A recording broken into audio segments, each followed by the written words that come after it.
Alright guys, we are back for another Dokkan battle video. So we had a global data download last night. Global had a data download and there was a maintenance as well. Now there's a couple of things. They are going to prepare for, sort of that big sort of, what is it, like the daily capsule is going to get sort of an upgrade and stuff like that. We'll see what that's going to look like for both JP and Global. That's going to be there for Saiyan Day. Keep in mind that Saiyan Day, I mean, it's next week, right? It's next Saturday. So, I mean, Global, Bardock came out on what, the 1st? But I mean, for JP, Super 17 was yesterday. Was yesterday, right? So it's a quick turnaround, but we're going to have another Dokkan Fest banner, very, very soon here, right? So let's go and take a look at what was in this, global data download here.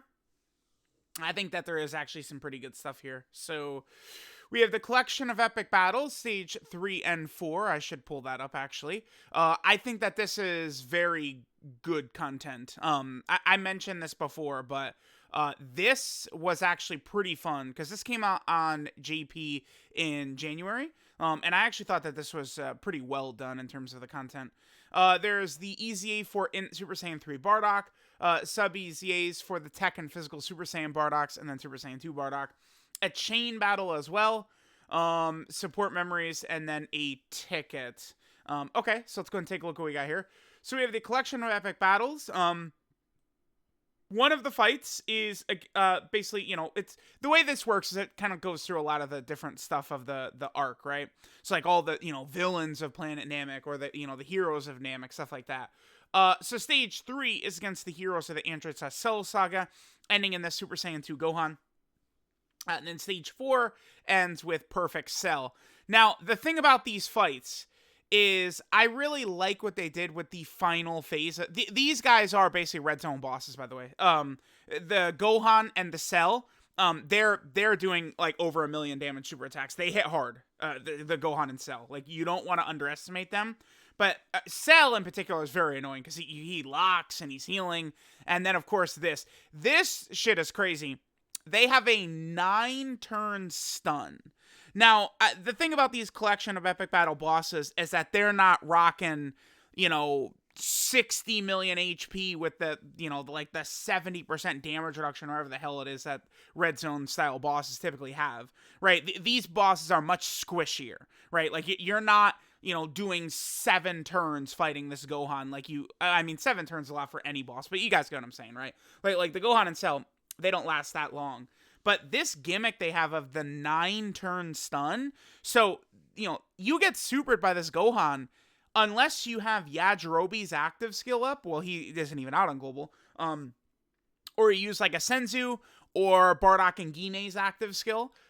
You're not, like that unit that gets hit by that is removed from the fight in terms of being able to attack. So imagine you have Vegeta and Trunks in slot 1. You have Tech Carnival Goku in slot 1. They get supered. They can live, but they're not going to be able to attack for 9 turns. I think moving forward, this is how, the next Red Zone, like, I would like another Red Zone to come out, and I want it, to have a new toughest fight in the game for sure. I'd love that. And I think this is a good way to do that, right? Like, so a boss wouldn't even need to hit harder than Tech Cell Max. I mean, yeah, that would be cool, but Tech Cell Max is still a devastating threat in terms of his damage, right? But imagine if, like, Tech Cell Max stunned you for 9 turns when he supered you, right? Like, that is a good gimmick. Like, bosses doing stuff like that. Rather than just being like, so Cell Max, his super attack damage is, it's like 1.8 million or something like that. Rather than the next boss supering you for 2.5, right? Which, that would be so crazy, right? It would be ridiculous. Have the bosses do stuff like this, I think is really good. Remember that there's a lot of missions, and you get the support memories, which are really good rewards. These are some of the best support memories in the game. These are the permanent buffers. This is for the Extreme Class Android Cell Saga, and then this one is for the Super Class Android Cell Saga. And you've got the missions and stuff like that, so it is fun. This is good content right here for sure. Then we have in Super Saiyan 3 Bardock, his weaknesses to storied figures. Bardock is decent. I don't want to go too crazy and be like, oh my god, he's a killer. And I don't want to act like he's fraudulent either. It's in between. He's good. I think he's just sort of good. A lot of times I do think people's expectations and what they expect for EZA TURs, and I think yellow coin LR EZAs is what it appears to be. Like, you know, they're just meant to be solid, helpful options for some of these teams, right? It appears to me that Dokkan Fest LRs, they're just like, yep, they could be top 5, right? Like, they don't care. The Blue Fusions, AGL, LR Gohan, they're just like, yep, top 5, sure, knock away, have fun.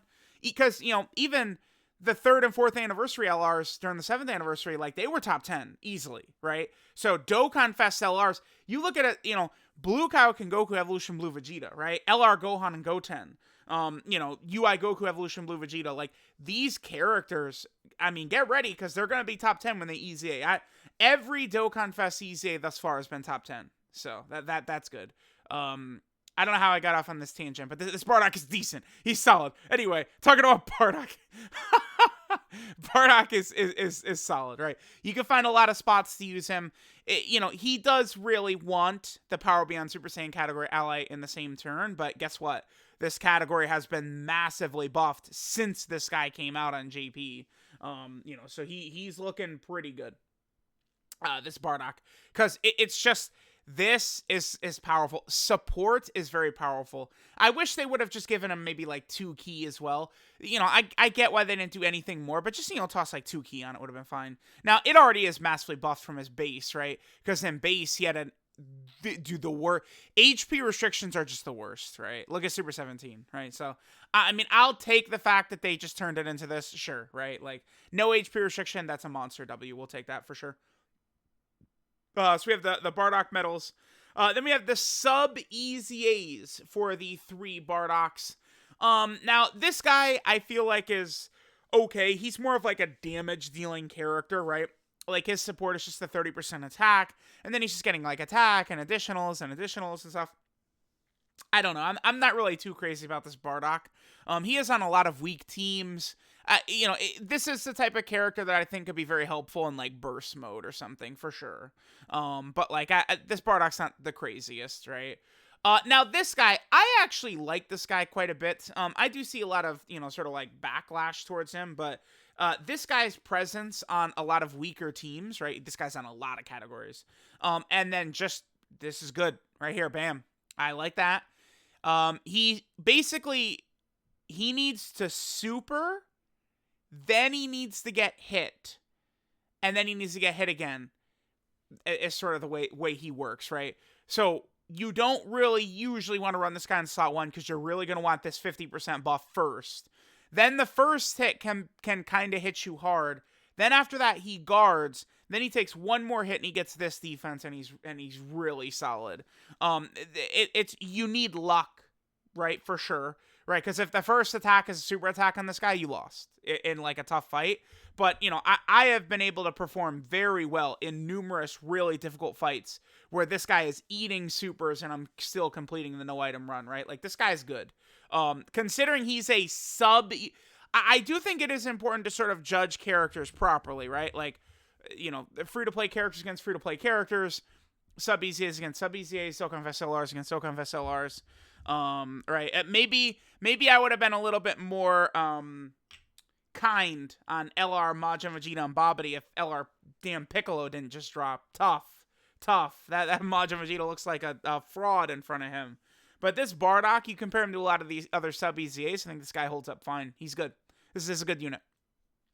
Then this Bardock is nothing crazy. I feel like this is, again, a good burst mode or battlefield character. One thing to remember with, you know, a lot of these releases, even if they're kind of like scaled not the greatest towards like, you know, like we're not taking this guy into one of these top tier red zone fights probably type thing. But like these like burst mode stages and like the way Dokkan, you know, does content where like, you know, these Bardocks being on like all these teams means, you know, burst mode or something, like you're going to get value out of this guy, right? Like it's going to happen. There's going to come a time where you can use this guy effectively. So there's that. We have the chain battle against First Form Frieza. Let me actually pull up. So I always like to do this. Oh, I recently just made a beautiful, delicious, fantastic playlist, man. I'm very proud of myself. I have to be the YouTuber with the most chain battle. 98. How insane am I? I've released 98 chain battle videos. I'm not right in the head, dude. That's what that means. All right, here, let's just mute this. I don't need to hear myself. We're good on that. And let's take a look at what some of the top scores are looking like in this first form Frieza chain battle. So this is what you're looking for. I think it is very important that you get a lot of the King Vegetas in there. You know, Bardocks and Great Ape Vegetas, right? Like it's pretty obvious sort of like the scores that you're looking for, right? But these are sort of the characters for this chain battle that are going to be great. Wait, when is this chain battle? Is it?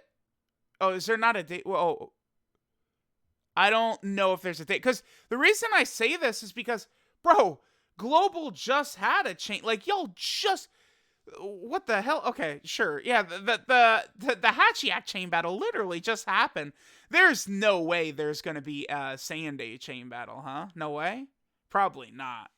Considering Global has this in there. Maybe this... I'm not exactly sure when this one is dropping, but... we have the support memories, right? Remember, it's a permanent buff. You know, the Cell one is extreme class, Android Cell Saga. The gift from Piccolo Gohan one, that's super class, Android Cell Saga. And then we have one of these tickets right here. This is for the Super Saiyan 3 Bardock thing. Okay, so that's basically what the global data download had. There's one more thing in here. This is good. So this is the adjustment to what you can purchase with Baba points, right? So what they're going to do with this... Damn, I'm in the middle of a link level stage right now. I guess, it already is live on Global, so you guys can see. But they revamp what you can buy with the Baba points and stuff like that. And, you know, they include the EZA medals for those Baba Shop characters, right? The Deborah and the Krillin and the Roshi and the Nappa and stuff like that. And the Great Saiyaman, right? The next thing they do is they do the Baba Shop Zenny update. That probably would come at, like, you know, now that this is here, the next step is the Baba Shop Zenny update. So, you know, whatever next update happens on Global probably will have it, which is good. With Zenny, you can purchase pretty much anything. You can get all medals, you can get infinite Gregories and all this stuff. So Zenny becomes a very important resource where you can get literally anything with it. So that's really good. Dokkan has done a good job over the last... basically on JP, it was from like July to December. They just, you know, they started redoing quest mode. They revamped the Green Incredible Gem Shop. They created the Blue Incredible Gem Shop. And they revamped the Baba Point Shop and then the Baba Zenny Shop. Right, which I think made the game just much easier for a lot of people who haven't been playing forever to obtain resources, right? Because, you know, if you've been playing for years and years and years, you have infinite of all these resources. But these changes are very good for newer players. So let me know what you guys think of the global data download. Again, we will see y'all for Saiyan Day next week. Thanks, guys, for watching, and I'll catch y'all next time.